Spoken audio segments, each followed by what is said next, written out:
When we start any engagement with a new client, one of the first things that we do after we do our qualitative and our quantitative analysis and get to know the organization and understand the operations is we educate the managers on productivity. Everybody has to go through productivity 101. We don't assume that anybody knows anything about productivity. And the reason why is there are a lot of managers that are doing a great job at managing their department, but they don't know productivity. They don't know what a benchmark is. They don't know what a percentile is. They may not know what an FTE is. And I say that because it's true and we've encountered it. It doesn't make them a bad manager. It just makes them uneducated on productivity. And so it's really, really important that we start on a level playing field and everybody is educated on the definitions behind productivity, the calculations behind productivity, so that when we really start to manage it, there's a higher understanding. So we've taken that manager and we've elevated their understanding of productivity and what it means to their operations. And I think it's really important as a manager that, one does understand what productivity means to their department. And if you do not understand the calculations, if you do not understand the definitions, if you do not understand what the numbers actually mean to you, you're unable to interpret it. And it doesn't make as much sense for you to actually understand what levers you need to pull to actually have the improvement. So education is at the core of everything that we do. And going back to productivity 101 and actually starting from the calculations and the definitions, I often find that one of the struggles is individuals may not remember as much of Algebra 2 as they should, or maybe they never learned algebra or Algebra 2 in the first place, right?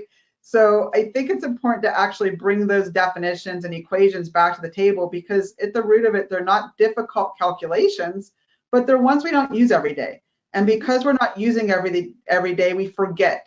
So actually showing the 2 to 3 steps that it takes to calculate your volume adjusted budget and how you get your variance helps the manager understand the numbers, because then we can actually relate that it's not this big shiny black box that we're shaking and dumping off onto the table with their numbers in it.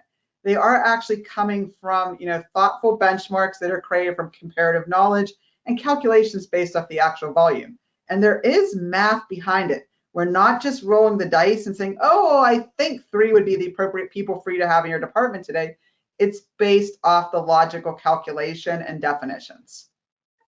And it's why when we do those education sessions or when we're sitting down with a manager, I am probably the most guilty of saying target times volume divided by 80, target times volume divided by 80, because I continually bring them back to that calculation, because it's that calculation. It's not a guess. I'm not throwing darts at a dartboard. It's really that target times volume divided by 80 that's going to give you the recommended FTEs. And so I like to just drill that definition, that calculation home anytime I'm doing an education session. And when you really start to peel back the layers and work with the managers, you start to learn a little bit more about what they don't know. And so in a recent conversation, I actually had to sit down with a manager and help them differentiate between a percentage and a percentile.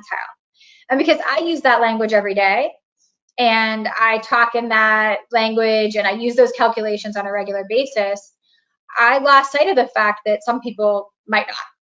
And we really had to define the difference between a percentage and a percentile.